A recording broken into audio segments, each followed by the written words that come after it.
يا رسول الله يا رسول الله يا حبيب الله يا حبيب الله النبي صلوا عليه صلوات الله عليه النبي صلوا عليه صلوات الله عليه وينال البركات كل من صلى. الحمد لله نحمده ونستعينه ونؤمن به ونتوكل عليه ونعوذ بالله من شرور أنفسنا ومن سيئات أعمالنا من يهده الله فلا مضل له ومن يضلل فلا هادي له نشهد أن لا إله إلا الله وحده لا شريك له ونشهد أن محمدا عبده ورسوله أرسله بالهدى ودين الحق ليظهره على الدين كله ولو كره المشركون. اللهم صل وسلم وبارك على رسولك وحبيبك سيدنا محمد وعلى آل وأصحاب سيدنا ومولانا محمد وعلى جميع الأنبياء والمرسلين والآل والصحابة أجمعين. أما بعد، أعوذ بالله من الشيطان الرجيم. بسم الله الرحمن الرحيم. واعتصموا بحبل الله جميعا ولا تفرقوا واذكروا نعمة الله عليكم إذ كنتم أعداء فألف بين قلوبكم فأصبحتم بنعمته إخوانا وكنتم على شفا حفرة من النار فأنقذكم منها كذلك يبين الله لكم آياته لعلكم تهتدون. ولتكن منكم أمة يدعون إلى الخير ويأمرون بالمعروف وينهون عن المنكر وأولئك هم المفلحون. ولا تكونوا كالذين تفرقوا واختلفوا من بعد ما جاءهم البينات وأولئك لهم عذاب عظيم. يوم تبيض وجوه وتسود وجوه فأما الذين اسودت وجوههم وكفرتم بعد إيمانكم فذوقوا العذاب بما كنتم تكفرون. وأما الذين ابيضت وجوههم ففي رحمة الله هم فيها خالدون. صدق الله العلي العظيم. صدق وبلغ رسوله النبي الكريم ونحن على ذلك من الشاهدين الشاكرين والحمد لله رب العالمين. يا رب صل على من حل بالحرم طه الرسول الذي قد خص بالكرم. يا رب بالمصطفى بلغ مقاصدنا واغفر لنا ما مضى يا واسع الكرم. يعلم ما بين أيديهم وما خلفهم. അവരുടെ മുന്നിലുള്ളതും പിന്നിലുള്ളതുമൊക്കെ അല്ലാഹു അറിയുന്നവനാണ്. എന്റെ മുന്നിലും എന്താണെന്ന് എനിക്കറിയില്ല. ഇപ്പോൾ ഈ സെക്കൻഡിൽ ഞാൻ പ്രസംഗിക്കുകയാണ്. അടുത്ത സെക്കൻഡിൽ എന്റെ അവസ്ഥ എന്താണെന്ന് എനിക്കറിയില്ല, നിങ്ങൾക്കും അറിയില്ല. അല്ലാഹു അങ്ങനെയല്ല. അവൻ അവന്റെ സൃഷ്ടികളുടെ മുന്നിൽ വരുന്നതെന്ത്, പിന്നിൽ നടക്കുന്നതെന്ത്, എല്ലാ വിഷയങ്ങളും ഒരുപോലെ അറിയുന്നവനാണ്. യഅലമു മാ ബൈന അയ്ദീഹിം വമാ ഖൽഫഹും വലാ യഹീതൂന ബിശൈഇൻ മിൻ ഇൽമിഹി.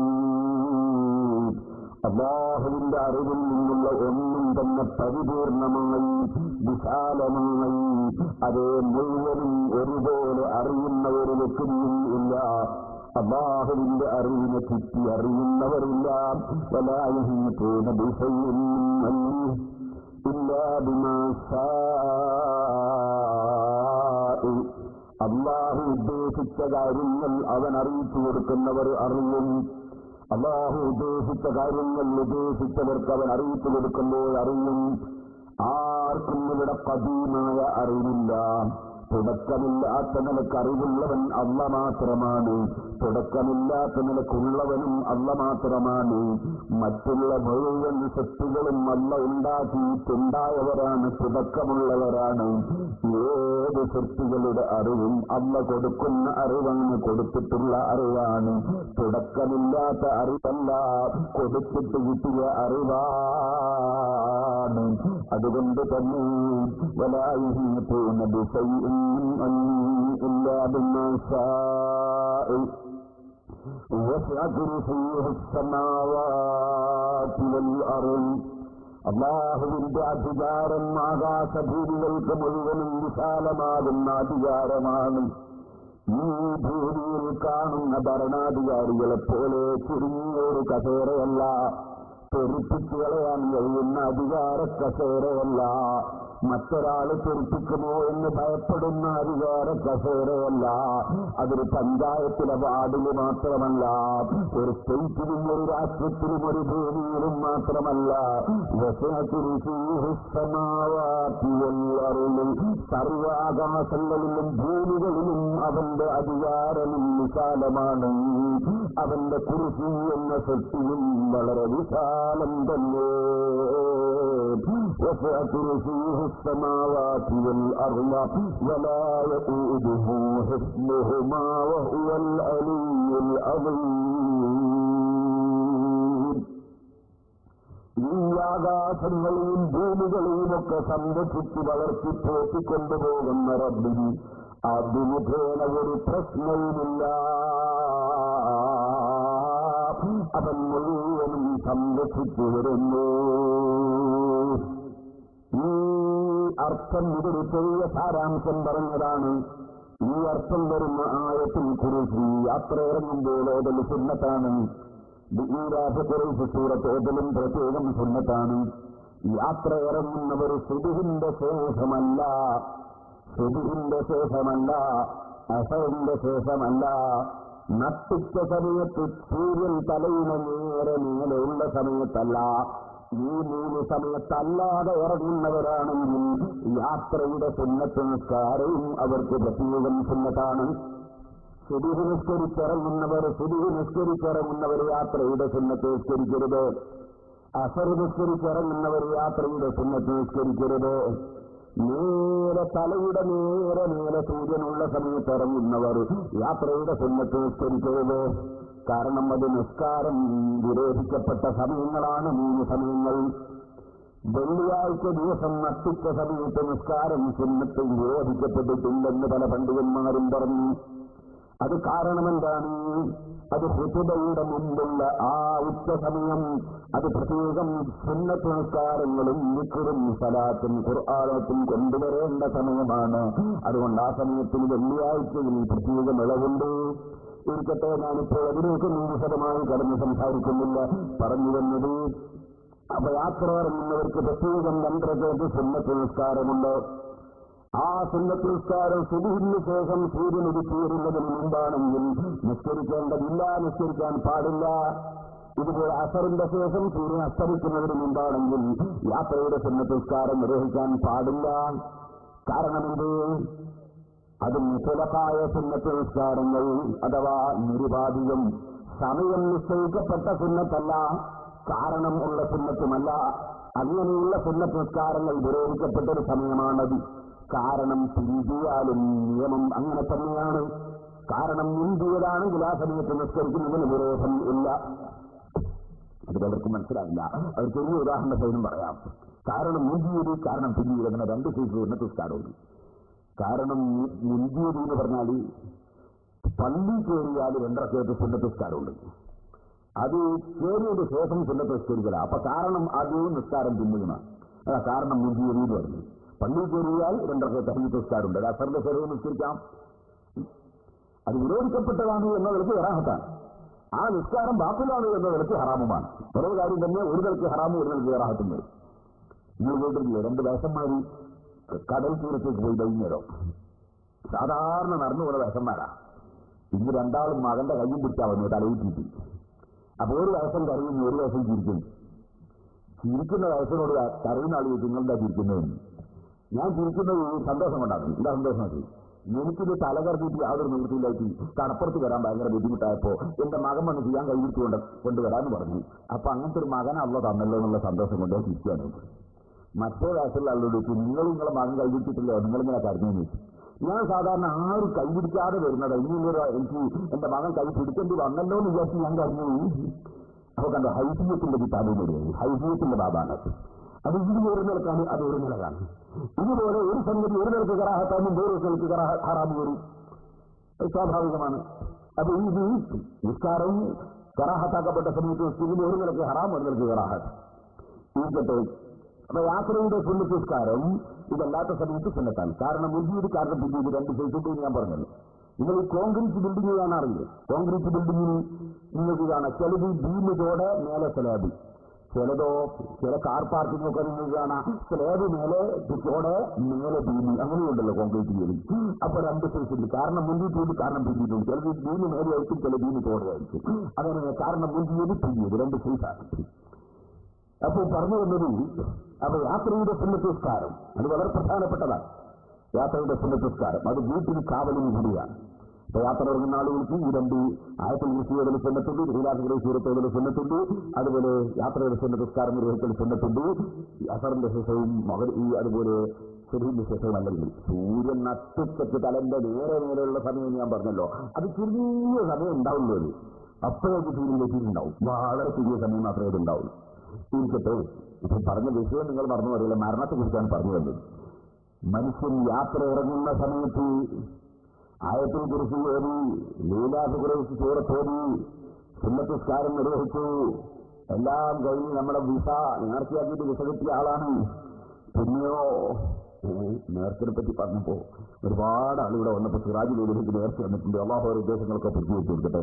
ചിലരൊക്കെ ഹാസിൽ എന്ന് പറഞ്ഞവരോട് ചിലർ ഹാസിൽ ആകണമെന്ന് പറഞ്ഞവരോടുണ്ട്. അള്ളാഹു എല്ലാം പറയും, നമുക്കൊന്നും കൊടുക്കാൻ കഴിയില്ലല്ലോ, അല്ലെന്നല്ലേ കൊടുക്കേണ്ടത്. അള്ളാഹു അവരുടെ ഉദ്ദേശങ്ങളൊക്കെ നീ പൂർത്തീകരിച്ചു കൊടുക്കണം റഹ്മാന്. ഇടയ്ക്ക് ഞാൻ പറയാം, SSFന്റെ കലണ്ടർ വിൽക്കുന്നത് കാണുന്നുണ്ട്, മറ്റൊരു മർക്കസിന്റെ കലണ്ടറുവാണെന്ന് എനിക്ക് തോന്നുന്നത്.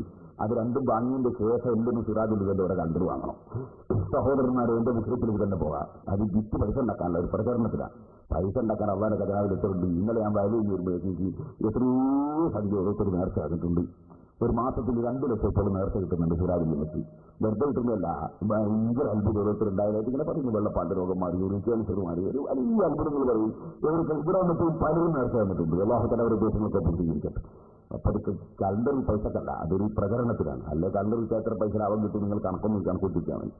ഇതിന്റെ സഹോദരന്മാരെ പറഞ്ഞതിൽ, അപ്പൊ യാത്ര ഇറങ്ങുന്ന സമയത്ത് ഈ മനുഷ്യൻ വളരെ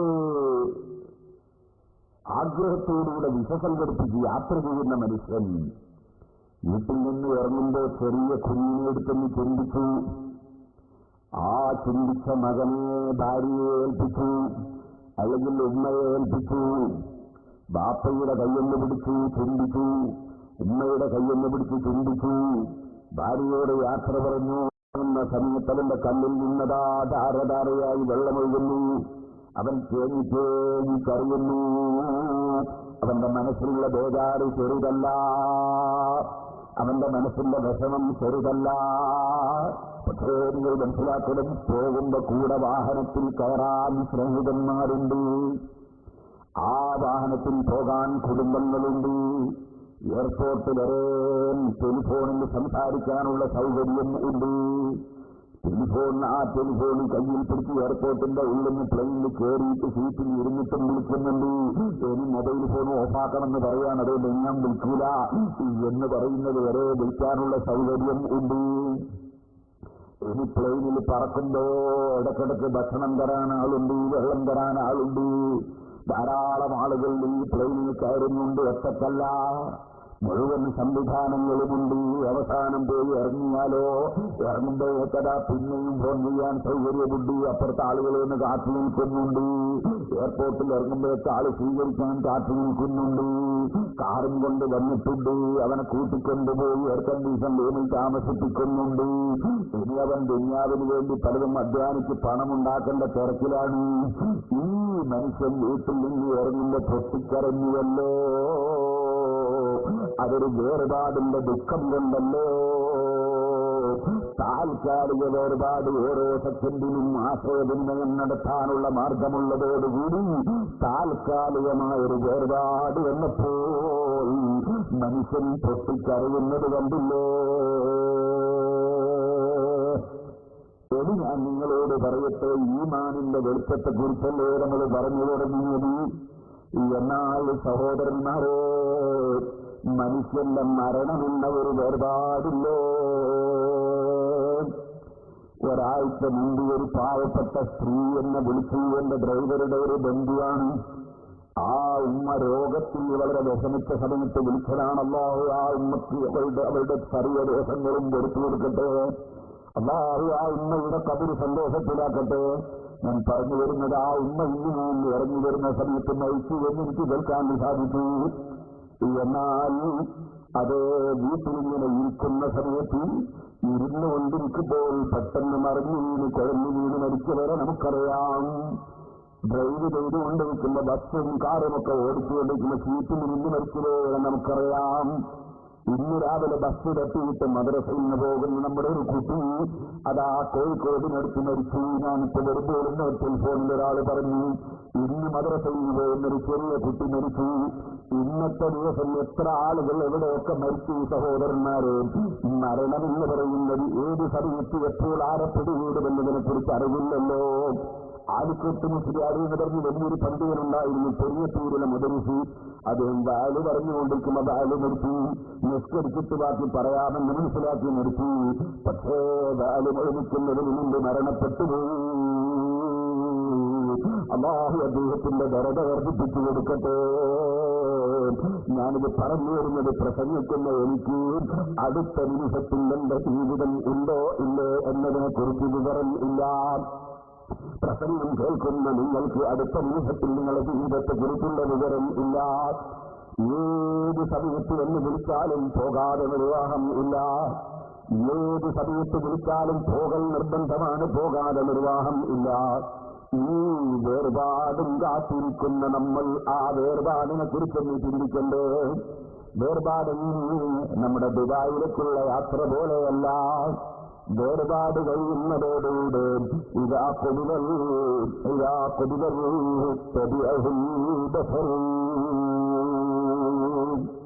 മരണത്തിന്റെ വേർപാടിനെ കുറിച്ച് നബി സല്ലല്ലാഹു അലൈഹി വസല്ലം തങ്ങൾ ധാരാളം പറഞ്ഞിട്ടുണ്ട്. കൂട്ടത്തിൽ എവിടെന്ന് പറഞ്ഞു, മൻ അഹബ്ബ ലിഖാ അല്ലാഹി അഹബ്ബല്ലാഹു ലിഖാഅഹു. അല്ലാഹുവിനെ കണ്ടുമുട്ടണമെന്നതിൽ താല്പര്യമുള്ളവനെ കണ്ടുമുട്ടണമെന്ന് അല്ലാഹു താല്പര്യമുണ്ട്. അല്ലാത്ത ഒരു വാക്കാണ്. അല്ലാഹുവിനെ കാണണം എന്ന് ആഗ്രഹിക്കുന്ന അടിമ, ആ അടിമയെ കാണണമെന്ന് അല്ലാഹുവിന് താല്പര്യപ്പെടുന്നു. ആ അടിമ ആരാണ്? ആ അടിമ യാത്രക്ക് വേണ്ടി ഒരുങ്ങി ജീവിക്കുന്നവനാണ്. യാത്രക്ക് വേണ്ടി ഒരുങ്ങി ജീവിക്കുന്നവൻ അവനെപ്പോഴും എന്റെ യജമാനന്റെ സമീപത്തെത്തണം, എന്റെ യജമാനെ കാണണം, എന്റെ യജമാനെ വിളിക്കുമ്പോൾ പോകണം. ആ ഒരു ചിന്തയിലാണ് അവന്റെ ജീവിതം. അവനാണ് വാസ്തവത്തിൽ ബുദ്ധിയുള്ളവൻ. ഇന്നലില്ലാഹി ഇബാദൻ ഫൂതനാ ഫല്ലഖു ദുനിയാ വഖാഫുൽ ഫിതനാ നവറു ഫീഹാ വലം നാലിനു അന്നഹാ ലൈസത് ബിഹയ്യതനാ. അവരാണ് വാസ്തവത്തിൽ ബുദ്ധിയുള്ളവർ. അവർക്കറിയാം ഇവിടുത്തെ കെട്ടിടങ്ങൾക്ക് നിലനിൽപ്പില്ല, നിലം പൊട്ടി വീഴുന്ന കെട്ടിടങ്ങളാണ്. ഒരു പക്ഷേ ഒരു സുനാമി വരുമ്പോഴാണ്, അല്ലെങ്കിൽ ഒരു ഭൂകമ്പം വരുമ്പോഴാണ്, അല്ലെങ്കിൽ അതിന് കാലപ്പഴക്കം സംഭവിക്കുമ്പോഴാണ്. ഇതൊന്നുമില്ലെങ്കിലോ ഇസ്രാഫീൽ അലൈഹിസ്സലാമിന്റെ വീട്ടു വരുമ്പോൾ നിലം പൊട്ടിയാത്ത ബിൽഡിങ്ങുകളില്ല. ഇവിടെയുള്ള കൃഷികൾക്കൊന്നും തന്നെ നിലനിൽപ്പില്ല. ഇവിടെയുള്ള സർവ്വ കൃഷികളും സർവ്വ തെങ്ങുകളും കവുങ്ങുകളും ഒക്കെ മറിഞ്ഞു വീഴുന്നതാണ്. ഇവിടെ കാണുന്ന എല്ലാ സസ്യങ്ങളും മറിഞ്ഞു വീഴുന്നതാണ്. ഇവിടെയുള്ള പർവ്വതങ്ങളൊക്കെ വെറും തൂലുകൾ പോലെ, പരുത്തുകൾ പോലെ, ഒന്നും പൊട്ടിത്തെറിക്കുന്നത് പോലെ മുഴുവനും നശിക്കുന്നത് തന്നെ. ഇവിടെ ഒന്നിനും നിലനിൽപ്പില്ല. എത്ര വലിയ കോടീശ്വരനായിട്ട് എത്ര വലിയ കോടിക്കണക്കിന് രൂപയുടെ എന്ത് തന്നെ ഉണ്ടാക്കിയാലും ബഹുമാനപ്പെട്ട ബാബുസ്ഥാദ് വരുന്നുണ്ട്. അല്ലാഹു അക്ബർ, അല്ലാഹു അക്ബർ, അല്ലാഹു അക്ബർ, ലാ ഇലാഹ ഇല്ലല്ലാഹു അല്ലാഹു അക്ബർ, അല്ലാഹു അക്ബർ വലില്ലാഹിൽ ഹംദ്. സഹോദരന്മാരെ, ഏത് വസ്തുക്കൾ, ഏത് ബിൽഡിംഗ് പണിയുയർത്തിയാലും, ഏത് എസ്റ്റേറ്റുകൾ ഇവിടെ ഉണ്ടാക്കി വെച്ചാലും, ഏത് വാഹനങ്ങൾ കൈവശപ്പെടുത്തിയാലും, എത്ര ഭംഗിയുള്ള വസ്ത്രം ധരിച്ചാലും, ഏത് ആഭരണങ്ങൾ എടുത്തണിഞ്ഞാലും, ഇവിടെ ഏത് സ്ഥാനമാനങ്ങൾ ലഭിച്ചാലും, ഇവിടെ എന്തു തന്നെ ഉണ്ടായാലും അതെല്ലാം ഒരു ദിവസം തീരുന്നത് തന്നെ, ഒരു ദിവസം നിലക്കുന്നത് തന്നെ. അതെല്ലാം വിട്ട് മനുഷ്യൻ യാത്ര പോകേണ്ടവൻ തന്നെ.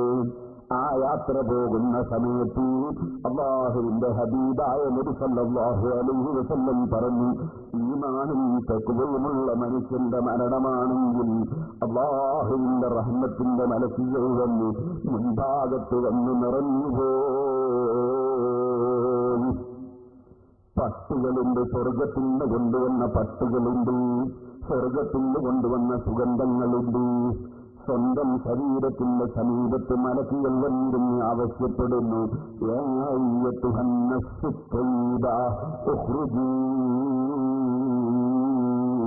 ഓ സംശുദ്ധമായ ആത്മാവേ, നീ സന്തോഷത്തോടെ സംതൃപ്തിയോടിരിക്കുന്ന റബ്ബിന്റെ സമീപത്തേക്ക് ഇറങ്ങി വന്നോ.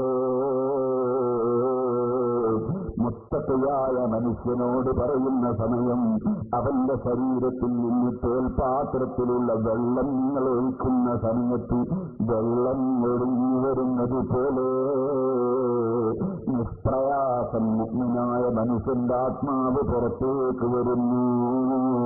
വന്നു കഴിയുമ്പോൾ ആ ആത്മാവിനെന്തൊരു പരിമളമാണ്, എന്തൊരു സുഗന്ധമാണ്, മലക്കുകൾക്ക് എന്തൊരു സന്തോഷമാണ്, എന്തൊരു നല്ല മണം. ഓരോ മലക്കുകളും ആ സുഗന്ധമുള്ള ആത്മാവ് സ്വർഗത്തിൽ നിന്ന് കൊണ്ടുവന്ന പട്ടും പൊതിഞ്ഞുകൊണ്ട് ഒന്നെന്റെ കയ്യിൽ തരൂ, ഒന്നെന്റെ കയ്യിൽ തരൂ, ഞാനൊന്ന് സ്വീകരിക്കട്ടെ, ഇതെന്തൊരു സുഗന്ധമാണെന്ന് പറഞ്ഞു മലക്കുകൾ മുഴുവനും വലിയ സ്വീകരണം തന്നെ. ആകാശഭാഗത്തുള്ള മുഴുവൻ മലക്കുകളും പ്രാർത്ഥിക്കുന്നു, റബ്ബേ, ഭൂമിയുടെ ഭാഗത്ത് എന്തൊരു നല്ല മണമുള്ള വസ്തുവാണ് ഉയർന്നു വരുന്നത്, എന്റെ സമീപത്ത് കൂടി ഉയർത്തണം റബ്ബേ.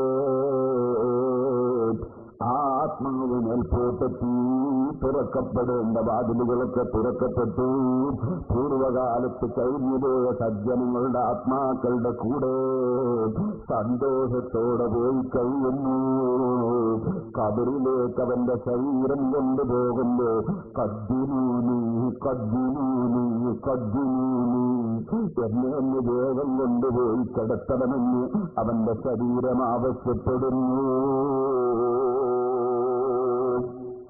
ആ ശരീരം കബറിലെത്തുമ്പോൾ മലക്കുകൾ വന്ന് ഈമാനിനെ സംബന്ധിച്ചുള്ള ചോദ്യങ്ങൾ ചോദിക്കുന്നു. ചോദ്യങ്ങൾക്ക് മുഴുവനും സുന്ദരമായി മറുപടി നൽകുന്നു.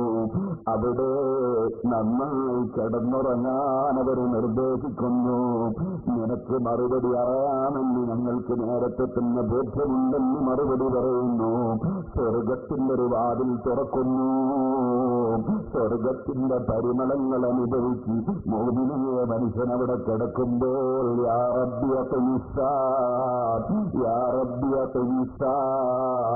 ഖിയാമത്ത് നാളൊന്ന് ഉണ്ടാക്കി തരൂ റബ്ബേ, എനിക്ക് ആ സ്വർഗത്തിലേക്ക് അങ്ങ് കടക്കാമല്ലോ. ഖബറിന്റെ ഉള്ളിൽ നിന്ന് സജ്ജനങ്ങൾ റബ്ബിനോട് പ്രാർത്ഥിക്കുന്നു. അഷ്റഫുൽ ഖൽഖ് മുഹമ്മദുർ റസൂലുള്ളാഹി. അത് സജ്ജനങ്ങളുടെ മരണവാർത്തയാണ്. റബ്ബേ, എന്ത് തെറ്റുകുറ്റങ്ങൾ അടിയങ്ങളായ ഞങ്ങളിൽ വന്നുപോയെങ്കിലും അത് മുഴുവനും മാപ്പാക്കി ഞങ്ങളെ നന്നാക്കി ഞങ്ങളുടെ മരണം സന്തോഷത്തിന്റെ മരണമാക്കണം റഹ്മാനേ. ഓ സഹോദരന്മാരെ, ഞാൻ നീട്ടി സംസാരിക്കുന്നില്ല. കേട്ടിട്ടില്ലേ നിങ്ങൾ ബഹുമാനപ്പെട്ട ഉമർ ഇബ്നുൽ ഖത്താബ്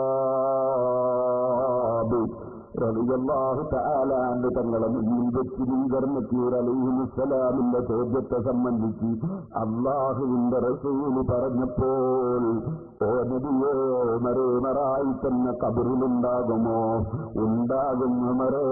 എന്നാ മലക്കുകൾ എന്നെ ചോദ്യം ചെയ്യാൻ വരട്ടെ, അപ്പോൾ പറയാം. ഉമർ ഇബ്നുൽ ഖത്താബ് തങ്ങൾ പറഞ്ഞു, മുൻകർമ്മത്തൂർ അലൈഹിസ്സലാം ചോദ്യത്തിന് വന്നു. ചോദ്യമൊക്കെ ചോദിച്ചപ്പോ ഉമർ ഇബ്നുൽ ഖത്താബ് തിരിച്ചൊരു ചോദ്യം മലക്കുകളോട്, അൻതുമാ മിർ റബ്ബികുമാ, നിങ്ങളെ രണ്ടാളെയും അള്ള പറഞ്ഞു വെച്ചിട്ട് ഉമറിന് ചോദിക്കാൻ വന്നതാണോ? ഈ ചോദ്യം കേട്ടപ്പോ ഹാദാ ഉമറു, ഇത് ഉമർ ഇബ്നുൽ ഖത്താബാണ്, നമ്മൾ പ്രതികരിക്കേണ്ടതില്ല. സമൂഹത്തെ ഉത്ബോധിപ്പിക്കാൻ ഒരുപാട് കിതാബ് കണ്ടുപിടിക്കുകയും ക്ലാസ് നടത്തുകയും പ്രസംഗിക്കുകയും ദർസ് നടത്തുകയും ശിഷ്യന്മാരെ വളർത്തിയെടുക്കുകയും ചെയ്തുകൊണ്ട് ജീവിതം എനിക്ക് ഈ ഖബറിലെ ചോദ്യത്തിന് മറുപടി പറയാൻ പഠിപ്പിച്ചാൽ എന്നെ ജനങ്ങൾ അബുൽ മആലി എന്ന പേരും വെച്ച് ഞാൻ ജീവിച്ചു മരിച്ചിട്ട് ഖബറിലെത്തിയതിനു ശേഷം ഈ എന്നോടും നിങ്ങളെ ചോദ്യം ആവശ്യമുണ്ടോ എന്ന് ഇമാമുൽ ഹറമൈനിടങ്ങളിൽ അങ്ങോട്ട് ചോദിച്ചിട്ടുണ്ടെന്ന് ഇമാം സൂഫി റഹിമഹുല്ലാഹ് അൽ ഹബീബുൽ ഫതാവയിൽ രേഖപ്പെടുത്തിയത് കാണാം. ഇരിക്കട്ടെ സഹോദരന്മാരെ, ഖബറിലെ ചോദ്യമുണ്ട്. പക്ഷേ മഹാന്മാർക്കതൊരു പ്രശ്നമല്ല. ആ ചോദ്യം, ഖബറിലെ ചോദ്യവും ഒക്കെ കഴിഞ്ഞ് സന്തോഷത്തോടെ കഴിയുന്നു.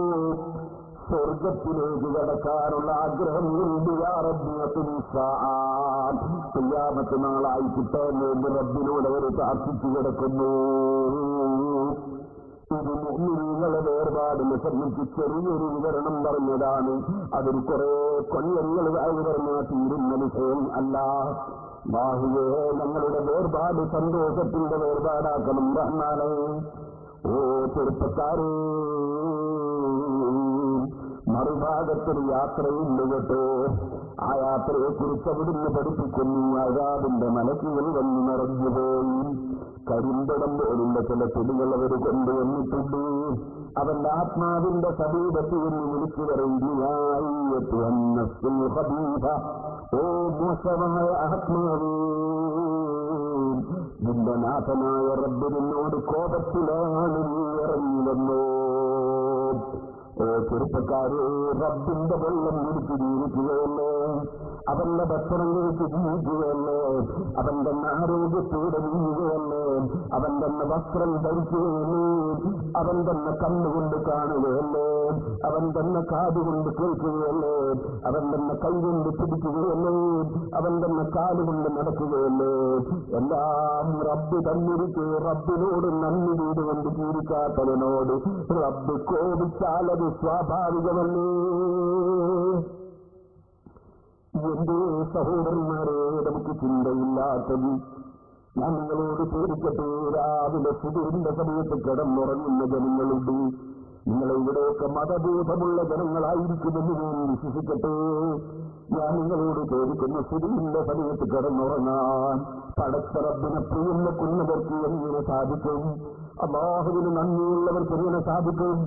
നിങ്ങൾ കണ്ടോ, തൊട്ടാൽ 7 പ്രാവശ്യം കഴുകേണ്ട ജീവിയായ നായ, ആ നായയെ അടിച്ചു പരിശോധിച്ച മുതലാളി, എപ്പോഴും ഭക്ഷണം കൊടുക്കുന്ന ഉടമസ്ഥരങ്ങിയ മുതലാളി കയ്യിന്റെ വിരലുകൊണ്ട് ആ നായ ക്ഷീണിച്ചു കിടക്കുമ്പോ ആ നായയെ അടിച്ചു പരിക്കേൽപ്പിച്ച മുതലാളി അടിച്ച വേദന കൊണ്ട് കിടക്കുന്ന നായയെ മുതലാളി കയ്യിന്റെ വിരലുകൊണ്ട് തൊട്ടുവിട്ടെന്ന് വിളിച്ചാൽ, ഇങ്ങനെയൊന്ന് തൊട്ടു വിളിച്ചാൽ നായ ഓടി വന്ന് മുതലാളിയുടെ മുന്നിലേക്ക് ബാലാട്ടുന്നത് നിങ്ങൾ കണ്ടിട്ടില്ലേ? നായയുടെ നന്ദിയല്ലേ? അതേസമയം എല്ലാം തന്ന രാജാവിന്റെ വീട്ടിൽ വെച്ച് ഹയ്യാന സലാ ഹയ്യാലൽ ഫലാ നിസ്കാരത്തിലേക്ക് വിളിക്കുമ്പോ ഏനേറ്റ് നിസ്കരിക്കാതെ കടന്നുറങ്ങുന്ന മനുഷ്യന്മാരില്ലേ? അല്ലാഹു 1-ാം നമ്പർ ഇളനീര് ധാരാളം തന്നു, 1 ഗ്ലാസ് ചായ തന്നു, 1-ാം നമ്പർ കാപ്പി തന്നു, നല്ല കഞ്ഞിവെള്ളം തന്നു, ധാരാളം ജ്യൂസുകൾ തന്നു, ധാരാളം വെള്ളങ്ങൾ തന്നു.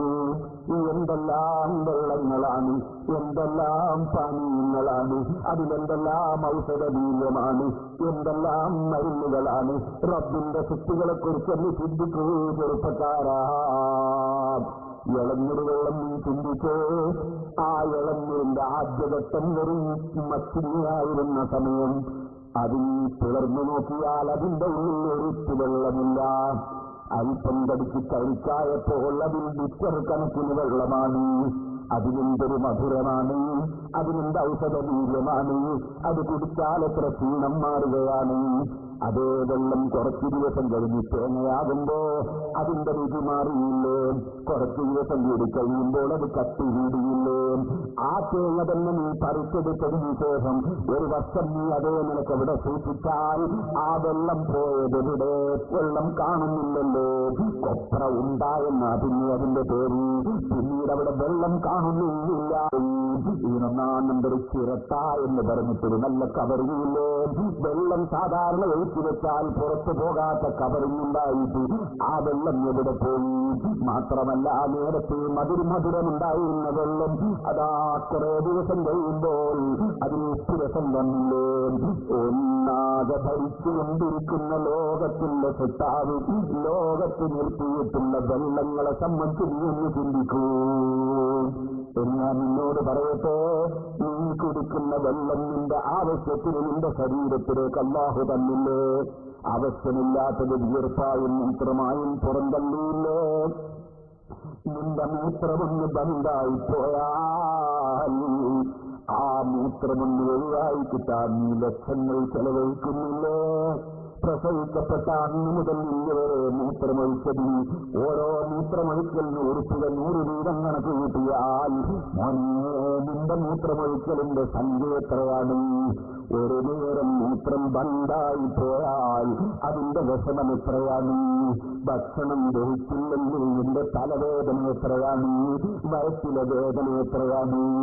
നിനക്ക് ഭക്ഷണം തന്നത് റബ്ബല്ലേ? അത് ദഹിപ്പിക്കുന്നത് റബ്ബല്ലേ? വെള്ളം തരുന്നത് റബ്ബല്ലേ? ആവശ്യമുള്ളതിന്റെ ശരീരത്തിന് തന്നെ ബാക്കി പുറന്തള്ളുന്നതും റബ്ബല്ലേ? ആ റബ്ബ് നിനക്ക് ഉറക്കം തന്നില്ലേ? ചോദിക്കട്ടെ, കോട്ടക്കലങ്ങാടിയിൽ 2 മണി സമയത്ത് അലഞ്ഞിരിഞ്ഞ് നടക്കുന്ന മാനസിക രോഗികളില്ലേ? ഉറക്കം വരുന്നില്ല. എന്തേ വരാത്തത്? പുറപ്പെടാഞ്ഞിട്ടാണോ? വിസ കിട്ടാഞ്ഞിട്ടാണോ? ടിക്കറ്റ് കിട്ടാഞ്ഞിട്ടാണോ? ഉറക്കം വരുന്നില്ല. എന്തേ വരുന്നില്ല എന്ന് പറഞ്ഞാൽ അതിന്റെ അർത്ഥം അല്ല നിനക്ക് ഉറക്കം തരുന്നില്ല. വാങ്ങാൻ നിനക്ക് ധർണ കൊണ്ട് കഴിയുമോ? ടിക്കറ്റ് കൊണ്ട് സാധിക്കുമോ? സമരം നടത്തി വാങ്ങാൻ കഴിയുമോ? അല്ലാഹു ഉറക്കം തന്നില്ലെങ്കിൽ ഉറക്കമുണ്ടോ? അല്ല ഉറക്ക് തന്നാൽ നിനക്ക് തടുക്കാൻ കഴിയുമോ? കാറോടിച്ചുകൊണ്ടിരിക്കുന്ന മുതലാളി കാറോടിക്കുന്നതിനിടയിൽ ഉറക്ക് തൂക്കിയിട്ട് പാലത്തിന്റെ മേലെ താഴെ മറിഞ്ഞു വീട് മരിച്ചു വീഴില്ലേ? കാരണമെന്തോ? വേണ്ടെന്ന് വിചാരിക്കുമ്പോൾ നിനക്കുറക്കം വന്നു, വേണമെന്ന് വിചാരിക്കുമ്പോൾ ഉറക്കം കിട്ടിയില്ല. കൊടുക്കുന്ന രാജാവ് എന്ന് മാത്രമല്ലോ നിയന്ത്രിക്കുന്നവൻ ഒരുത്തൻ മാത്രമല്ലേ? ആ ഒരു രാജാവായ റബ്ബ് സുബ്ഹാനഹു വ തആല 1000 വെള്ളങ്ങളും ഭക്ഷണങ്ങളും നിനക്ക് തന്നിട്ട് അല്ലാഹു ഹറാമാക്കിയ കള്ളില്ലോ, അല്ലാഹു ഹറാമാക്കിയ മദ്യമില്ലോ. കുടിച്ചാൽ ഭാര്യയോട് പറയേണ്ടത് ഉമ്മാനോട് പറയും, ഉമ്മയോട് പറയേണ്ടത് ഭാര്യയോട് പറയും, സ്നേഹിതനോട് പറയേണ്ടത് ബാപ്പയോട് പറയും, ബാപ്പയോട് പെരുമാറേണ്ടത് പോലെ സ്നേഹിതനോട് പെരുമാറും. ആ വിധത്തിൽ നിന്റെ ബുദ്ധി പൂർണ്ണമായി നശിപ്പിക്കുന്ന ലഹരിയില്ലയോ? ആ ലഹരിയുള്ള പാനീയങ്ങൾ ഹറാമല്ലയോ? അതിന് നജസല്ലയോ? ഓ മനുഷ്യ, ഛർദ്ദിച്ചത് നജസല്ലേ? സ്ഥലം നജസല്ലേ? ചോര നജസല്ലേ? മൂത്രം നജസല്ലേ? കാഷ്ടം നജസല്ലേ? കൂട്ടത്തിലതാ 3ാം ക്ലാസ്സിലെ കുട്ടി മദ്രസയിൽ പഠിക്കുന്നു. ഛർദ്ദിച്ചത് നജസാണ്, കള്ളും നജസാണ്. പക്ഷേ നീ അറിയുമോ, സ്ഥലം ഒരു തിരുണ്ട കുപ്പായത്തിലായാൽ ആ കുപ്പായമത്ത് നിസ്കരിക്കുന്ന നിസ്കാരം സഹിഹാകാൻ വിട്ടുവീഴ്ചയുണ്ട്.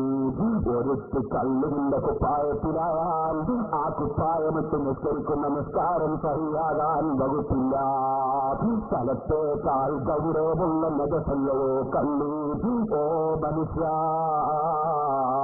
നീ അള്ളയുണ്ടെന്ന് വിശ്വസിച്ചോ? നിനക്ക് അള്ളയാണ് വെള്ളം തരുന്നതെന്ന് വിശ്വസിച്ചോ? അള്ളയാണ് ഭക്ഷണം തരുന്നതെന്ന് വിശ്വസിച്ചോ?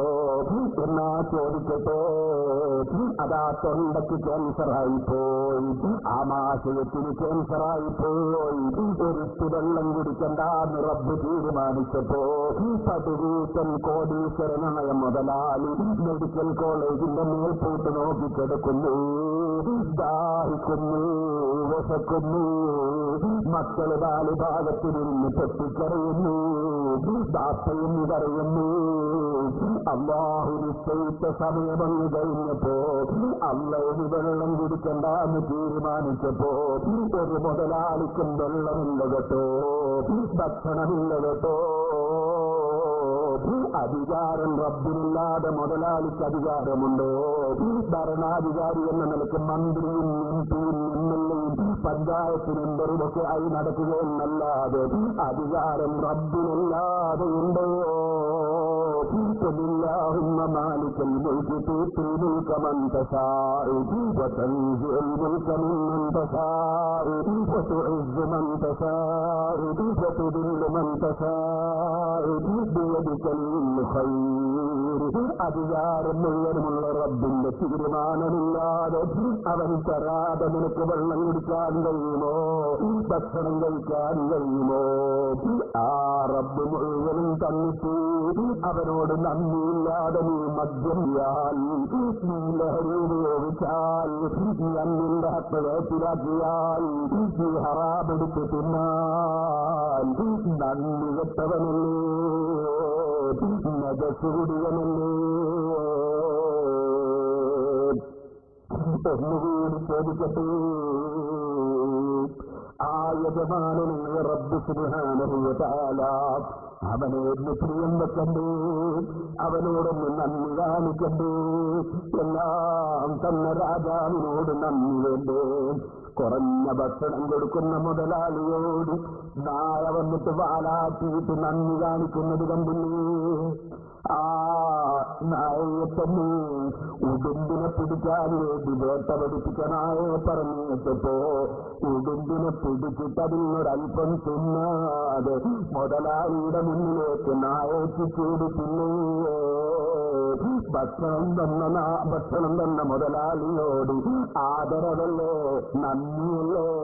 ഉടുമ്പിന്റെ മാംസം നായക്ക് പറ്റാഞ്ഞിട്ടല്ല, തിന്നാഞ്ഞിട്ടല്ല. എനിക്ക് ഭക്ഷണം തരുന്ന രാജാവ്, എനിക്ക് ഭക്ഷണം തരുന്ന ഉടമസ്ഥൻ അത് പിടിച്ചു കൊണ്ടുവരാൻ പറഞ്ഞാൽ എന്റെ പല്ലുകൊണ്ട് കടിച്ചാലും ഞാൻ അതിന് തിന്നുകയില്ല. കാരണം അത് തിന്നരുതെന്നല്ലേ എന്റെ മുതലാളിയുടെ താല്പര്യം. മുതലാളിയോട് നന്ദിയില്ലാത്ത നായയല്ല ഞാൻ, നന്ദിയുള്ള നായയാണ് ഞാൻ. നായക്കിത് ചിന്തിക്കാൻ കഴിയുന്നുവെങ്കിൽ മനുഷ്യ അള്ളയുണ്ടെന്ന് വിശ്വസിച്ച നീ അള്ളാഹുവിന്റെ റസൂല് പഠിപ്പിച്ചത് റബ്ബിന്റെ നിയമമാണെന്ന് വിശ്വസിച്ച നീ റബ്ബ് വിരോധിച്ചതിലേക്ക് ചാടിക്കടക്കുന്നത് നന്ദികേടല്ലേ. വല്ലപ്പോഴും തെറ്റുകൾ വന്നുപോയ അടിമകളാണ് നമ്മളെങ്കിൽ പടച്ച റബ്ബിനോട് താനുകേട് മാപ്പദേശിച്ച് എതിരേറിൽ ഞാൻ നന്ദികേട് ചെയ്യുകയില്ലെന്ന് ഉറപ്പിച്ചിട്ടല്ലാതെ മജ്‌ലിസിൽ നിന്ന് തിരിച്ചുപോയിക്കൂടാ. പാവപ്പെട്ട ഞാനും നന്നാകണം, നിങ്ങളും നന്നാകണം, സർവരും നന്നാകണം. മരണമെന്നൊരു കാര്യം നമ്മുടെ മുന്നിലുണ്ടെന്ന ചിന്ത വേണം. ഈമാനില്ലാതെ തഖ്വയില്ലാതെ മരിക്കുന്ന മനുഷ്യന്റെ മുമ്പിൽ വന്ന് കോപിതനാണ് റബ്ബ്, നിന്നോട് കോപത്തിലാണ് റബ്ബ്, ഇറങ്ങുക ആവശ്യപ്പെടുമ്പോൾ ശരീരത്തിന് പുറത്തിറങ്ങാത്ത ആത്മാവിനെ അതാ കരിമ്പടത്തിൽ കുടുങ്ങിയ മുള്ളു പറിച്ചെടുക്കുന്നത് പോലെ അതാതിന്റെ മനസ്സുകൾ പറിച്ചെടുത്തു. ഇവന്റെ ആത്മാവിനെന്തൊരു ദുർഗന്ധമാണ്, എന്തൊരു ദാക്ഷമാണ്. മലക്കുകൾ തന്നെ എന്നെ കൊള്ള അടുപ്പിക്കല്ല, ഇങ്ങോട്ട് കൊണ്ടുവരല്ല, വല്ലാത്ത ദുർഗന്ധം തന്നെ. മലക്കുകൾ തന്നെ കാവൽ ചോദിക്കുന്ന ദുർഗന്ധം. ഈമാനില്ലാതെ തഖ്വയില്ലാതെ മരിച്ചുപോയ മനുഷ്യന്റെ ആത്മാവിന്റെ ദുർഗന്ധത്തിൽ നിന്ന് മലക്കുകൾ തന്നെ കാവൽ ചോദിക്കുന്നു. അഷ്റഫുൽ ഖൽഖ് മുഹമ്മദുർ റസൂലുള്ളാഹി. ഈമാനും തഖ്വയില്ലാത്തവന്റെ വേർപാടിനെ കുറിച്ച് പറയുന്നു. ശരീരം കബറിലേക്ക് കൊണ്ടുപോകുമ്പോ എവിടേക്കെന്ന് ചോദിക്കുന്നു. കബറിൽ കൊണ്ടുപോയി മലക്കൂർ കൊണ്ട് ചോദിക്കുമ്പോൾ മറുപടിയില്ലാതെ കൊടുങ്ങുന്നു. ഇത് ഏത് മനുഷ്യനും അനുഭവിക്കാറില്ലേ? ഇവിടെ രണ്ടിലൊരു മരണം മരിക്കാതെയുണ്ടോ സഹോദരന്മാരെ? ആ മരണത്തിന് വേണ്ടി ചിന്തിക്കുന്നവരല്ലേ ബുദ്ധിയുള്ളവർ, അതിനുവേണ്ടി ഒരുങ്ങുന്നവരല്ലേ ബുദ്ധിയുള്ളവർ. ആ ഒരുക്കത്തിൽ ഏറ്റവും പ്രഥമവും പ്രധാനവുമായും ആവശ്യമായ ഏറ്റവും പ്രധാനപ്പെട്ട വിഷയമല്ലേ ഈമാനിന്റെ വെളിച്ചം. ആ വെളിച്ചമല്ലേ ലോകവട്ടാകെ അടക്കി ഭരിക്കുന്ന രാജാവ് നമ്മുടെ മനസ്സിൽ തന്നിട്ടുള്ളത്. ആ റബ്ബിന് എത്ര നന്ദികളും, ആ റബ്ബിന് എത്ര ശുക്രതകളും, ആ റബ്ബിന് എത്ര സ്തുതിക്കണം, ആ റബ്ബിന് എത്ര പുകഴ്ത്തണം, ആ റബ്ബിന് എത്ര പ്രിയം വെക്കണം. ആ റബ്ബിനെ പ്രിയം വെച്ച് ജീവിച്ച് മരിക്കണം. അല്ലദീന ആമനൂ അസദ്ദു ഹുബ്ബൻ ലില്ലാഹ്. ഈമാനുള്ളവരെ ഏറ്റവും കൂടുതൽ പ്രിയം വെക്കുന്നത് അല്ലാഹുവിനെ തന്നെ. അല്ലാഹുവിനെ പ്രിയം വെക്കണം, അല്ലാഹുവിനെ പ്രിയം വെച്ച് ജീവിച്ച് മരിക്കണം. الذين آمنوا أشد حبا لله. അല്ലാഹുവിനെ പ്രിയം വെക്കുമ്പോൾ അല്ലാഹു വിളിച്ച സ്ഥലത്ത് കൃത്യമായി ഹാജരാകും, കൃത്യമായി നിസ്കരിക്കും. അല്ല ബഹുമാനിച്ച അമ്പിയാക്കളെ ബഹുമാനിക്കും, അല്ല ബഹുമാനിച്ച ഔലിയാക്കളെ ബഹുമാനിക്കും, അല്ല ബഹുമാനിച്ച പണ്ഡിതന്മാരെ ബഹുമാനിക്കും. അല്ലാഹുവിന്റെ റസൂലിന്റെ കുടുംബത്തെ ആദരിക്കും, പ്രായമുള്ളവരെ ബഹുമാനിക്കും, കുട്ടികളോട് കാരുണ്യം കാണിക്കും, കുടുംബബന്ധം ചേർക്കും, അയൽവാസികളുമായി പിണങ്ങുകയില്ല, അവൻ മറ്റുള്ളവരോട് തല്ലുകൂടാൻ പോവുകയില്ല, ബഹളം വെക്കുകയില്ല, ആരും നിങ്ങളെ ഗ്രൂപ്പ് വെച്ച് ചീത്ത പറയുകയില്ല, അവൻ അനാവശ്യം സംസാരിക്കുകയില്ല, അവൻ അധിക പ്രസംഗം നടത്തുകയില്ല, അവൻ ആവശ്യമുള്ളതേ പറയൂ, ആവശ്യമുള്ളതേ സംസാരിക്കൂ, ആവശ്യമുള്ള സ്ഥലത്ത് പോകൂ, അനുവദിച്ചതേ കഴിക്കൂ, അനുവദിക്കാത്തത് സ്പർശിക്കുകയില്ല, കണ്ണ് ഹറാമിലേക്ക് തിരിക്കുകയില്ല, കാത് ഹറാമ് കേൾക്കുകയില്ല, കൈകൊണ്ട് ഹറാമ് പിടിക്കുകയില്ല, കാലുകൊണ്ട് ഹറാമിലേക്ക് ചലിക്കുകയില്ല. അവരേത് സമയത്തും ചിന്തിക്കും, എന്റെ രാജാവെന്നെ നോക്കുന്നു, എന്റെ രാജാവ് കാണുന്നു, എന്റെ രാജാവ് അറിയുന്നു, എന്റെ രാജാവ് വീക്ഷിക്കുന്നു, എന്റെ രാജാവ് എനിക്ക് മുഴുവനും തരുന്നു, എന്നിട്ട് ഞാൻ എന്ത് ചെയ്യുന്നു എന്ന് വീക്ഷിക്കുന്നു.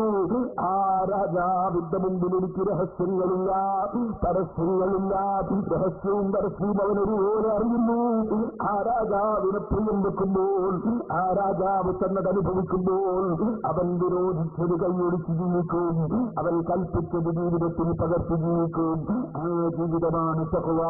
അതുള്ളവരാണ് മുത്തഖിയായ മനുഷ്യൻ. ആ മനുഷ്യനൊന്നുകൂടി ചിന്തിക്കട്ടെ, ആ രാജാവ് ക്രൂരനല്ല. ലോകം മുഴുക്കെ അടച്ചു വരിക്കുന്ന രാജാവായ റബ്ബ് ക്രൂരനല്ല. അവൻ അക്രമിയല്ല. വല്ലാത്ത ദയുള്ള രാജാവാണ്, വല്ലാത്ത കാരുണ്യമുള്ള രാജാവാണ്. നോക്കൂ സഹോദരാ, എന്റെ പെണ്ണ് ഞാൻ നിങ്ങൾക്ക് തന്നു. ആ പെണ്ണുകൊണ്ട് ഞാൻ ഇഷ്ടപ്പെടാത്ത നിങ്ങൾ എഴുതുന്നത് കണ്ടാൽ എന്റെ പെണ്ണിനാരോടെ തിരിച്ചു ചോദിക്കും. നിങ്ങൾ എനിക്ക് സ്റ്റേജ് തന്നു, ഞാൻ ഈ സ്റ്റേജിൽ വെച്ച് നിങ്ങൾ ഇഷ്ടപ്പെടാത്തത് പറഞ്ഞാൽ നിങ്ങളെ സ്റ്റേജിൽ വെച്ച് പിടിച്ചിറക്കും. സ്വാഭാവികമല്ലേ അത്? എന്നാൽ നിങ്ങൾ റബ്ബിന്റെ കാരുണ്യം നോക്കൂ, അല്ലാഹുവിന്റെ ദയ നോക്കൂ. അവൻ കൊടുത്ത കണ്ണുകൊണ്ടതാ അവന്റെ അടിമ ഹറാമ് നോക്കുന്നു, അവൻ കൊടുത്ത കാതുകൊണ്ടതാ ഹറാമ് കേൾക്കുന്നു, അവൻ കൊടുത്ത കൈ കൊണ്ടതാ ഹറാമ് പിടിക്കുന്നു, അവൻ കൊടുത്ത തൊള്ളയിലതാ ഹറാമായ കല്ലിന്റെ കുത്തി വെക്കുന്നു, അവൻ കൊടുത്ത വയസ്സിലതാ ഹറാമ് തിന്നുന്നു, അവൻ കൊടുത്ത ഓരോന്നും അവൻ നിരോധിച്ചതിന് വേണ്ടി ചെലവഴിക്കുന്നു. അപ്പോഴും റബ്ബിന്റെ കാരുണ്യം നോക്കൂ. ആ റബ്ബിലേക്കൊന്ന് മനസ്സ് തിരിക്കൂ ചെറുപ്പക്കാരാ, ആ റബ്ബിലേക്കൊന്ന് മനസ്സ് തിരിക്കൂ കാരണവന്മാരെ, ആ റബ്ബിലേക്കൊന്ന് മനസ്സ് തിരിക്കൂ ഉമ്മമാരെ, ആ റബ്ബിന്റെ കാരുണ്യം നോക്കൂ. നമ്മളെ നാട്ടിലെ ഭരണാധികാരികളെ പോലെയല്ല, നമ്മളെ പോലെയല്ല. അർഹമുർറാഹിമീനായ റബ്ബ് ഈ തെറ്റുകളൊക്കെ ചെയ്യുന്ന അടിമകളോട് പിന്നെയും അവൻ കാരുണ്യം കാണിച്ചു. ആ അനുഗ്രഹങ്ങളൊക്കെ വീണ്ടും വീണ്ടും തന്നുകൊണ്ട് അവൻ വിളിച്ചു പറയുന്നു, ഖുൽ യാ ഇബാദിയല്ലദീന അസ്റഫൂ അലാ അൻഫുസിഹിം ലാ തഖ്നതൂ മിർ റഹ്മത്തില്ലാഹ്. അവന്റെ ഹബീബായ നബിയെ വിളിച്ചുകൊണ്ട്, അവന്റെ പ്രിയപ്പെട്ട റസൂലിനെ വിളിച്ചുകൊണ്ട്, അല്ലാഹു ആ റസൂലുള്ളാഹിന്റെ ബറക്കത്ത് കൊണ്ട് ഞങ്ങളെ ഖൽബ് നന്നാക്കി തരണം റഹ്മാനേ, അവിടുത്തെ ബറക്കത്ത് കൊണ്ട് ഞങ്ങളുടെ സദസ്സിൽ ബറക്കത്ത് ചെയ്യണം റഹ്മാനേ, ആ അവിടുത്തെ ബറക്കത്ത് കൊണ്ട് ഞങ്ങളെ നന്നാക്കി തരണം റഹ്മാനേ. ആ ഹബീബായ നബി വിളിച്ചു പറയുന്നു, ഖുൽ പറയൂ ഹബീബായ നബിയേ, യാ ഇബാദിയല്ലദീന അസ്റഫൂ അലാ അൻഫുസിഹിം. അവരവരുടെ ശരീരങ്ങൾക്ക് അബദ്ധം വരുന്ന വിധത്തിൽ ശരീരത്തിന് അനുവദനീയമല്ലാത്ത കാര്യങ്ങൾ പ്രവർത്തിച്ചു, അതിന് കവിഞ്ഞ് പ്രവർത്തിച്ച് തെറ്റ് ചെയ്തുപോയ എന്റെ അടിമകളോട് പറയൂ നബിയേ, യാ ഇബാദി എന്റെ അടിമകളെ.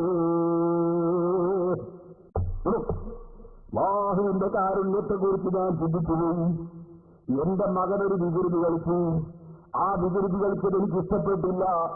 ഞാൻ എന്റെ വീട്ടിൽ പോയിട്ട് എന്റെ ഭാര്യയോട് പറഞ്ഞു, നിന്റെ മകൻ വികൃതി കളിച്ചു, എന്റെ മകൻ എന്ന് പറയാൻ എന്റെ മനസ്സനുവദിക്കില്ല, കാരണം ഞാൻ ഇഷ്ടപ്പെടാത്തത് ചെയ്തതുകൊണ്ട്. ഉടനെ ഞാൻ ആ മകനെ ഭാര്യയിലേക്കാണ് മിശ്ര ചെയ്തത്, ഭാര്യയിലേക്കാ ചേർത്തത്. ഞാൻ പറഞ്ഞു, നിന്റെ മകൻ വികൃതി കാണിച്ചു എന്നാ പറയുന്നു, എന്റെ മകൻ എന്ന് പറയാൻ എന്റെ മനസ്സനുവദിക്കില്ല, കാരണം ആ ചെയ്ത പണിയോട് എന്റെ പ്രതിഷേധമാണ്.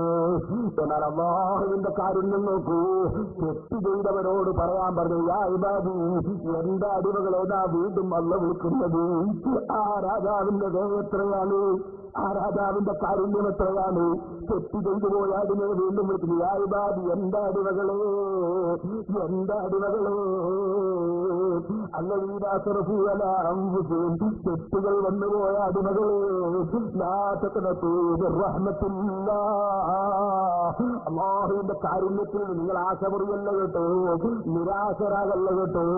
നിങ്ങൾ എത്ര കള്ളു കുടിച്ചു പോയവരാണെങ്കിലും, നിങ്ങൾ എത്ര കള്ളം പറഞ്ഞു പോയവരാണെങ്കിലും, നിങ്ങൾ എത്ര തെറ്റു വന്നു പോയവരാണെങ്കിലും നിങ്ങൾ നിരാശരാകല്ല. ഞാൻ നന്നാവുകയില്ലെന്ന് തീരുമാനിക്കല്ല, ഞാൻ ഒരിക്കലും നന്നാവുകയില്ലെന്ന് തീരുമാനിച്ച് നിങ്ങൾ ചിന്നയും ചീത്തയാകല്ല, മറിച്ചില്ല തഖ്നതൂ മിർ റഹ്മത്തില്ലാഹ്. അല്ലാഹുവിൻ നിങ്ങളെ മനസ്സൊന്ന് റബ്ബിലേക്ക് തിരിക്കൂ, നിങ്ങളൊന്ന് എന്നിലേക്ക് മുന്നോട്ട്. ഇന്നല്ലാഹ യഗ്ഫിറു ദുനൂബ ജമീഅ അല്ല ഏത് പാപവും പൊറുത്തു വരുന്ന രാജാവാണ്. ആ പൊറുക്കുന്ന രാജാവിലേക്ക് നിങ്ങളെ മനസ്സൊന്ന് തിരിച്ചു.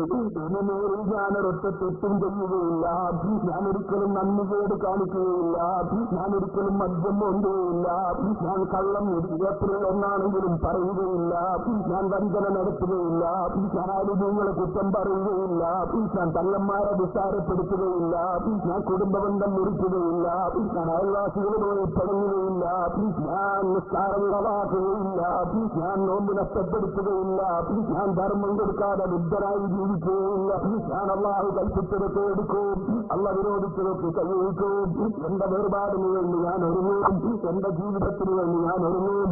ഒരിക്കലും തീരാത്ത, ഒരിക്കലും അവസാനിക്കാത്ത ഒരു കാലത്തുള്ള നീണ്ട ജീവിതമില്ലേ, കബറുകൾ കന്നോട്ടുള്ള ജീവിതമില്ലേ. മരിച്ചു പോകുന്ന സമയത്ത് തന്നെ എന്റെ ഫേഷനും പരിഷ്കാരമുള്ള വസ്ത്രങ്ങൾ ഉരിച്ചതായി ഒരുമിച്ചിട്ട് മോതിരവും വാക്കും